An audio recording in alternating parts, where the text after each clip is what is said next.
Chess is a pretty consistent game. In fact, the last major rule change occurred 500 years ago when we invented en-passant, which is French for in passing.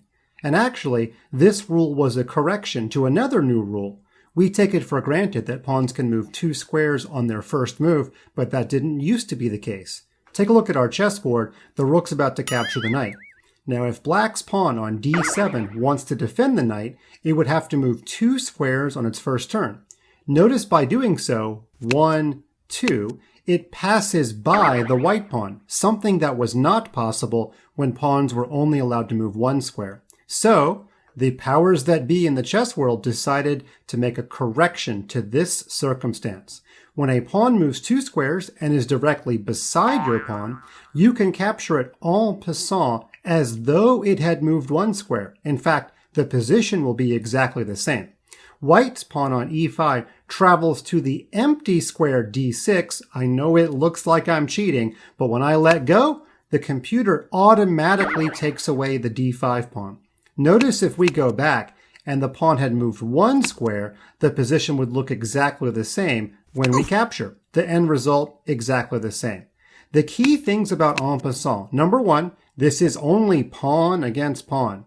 Number 2, it's only when the enemy pawn is on home base and moves 2 squares and is directly beside your pawn, not directly in front of your pawn.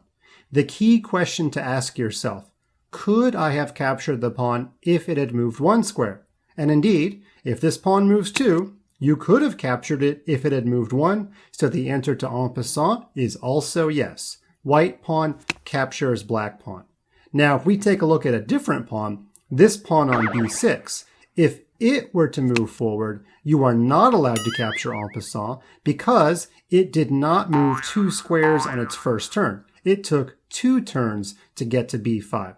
Only when a pawn moves 2 squares, and, this is also important, you must capture en passant on the very next turn if you decide to do so. So back to this position, if the black pawn, we'll pick the f pawn this time, moves 2 squares, white can capture en passant, but white cannot make a different move, allow black to move, and then come back and take en passant. You can see the computer will not let me. I know this rule looks like I'm cheating, but I promise I'm not. You may want to have this video handy to show your best friend when you use this move for the first time.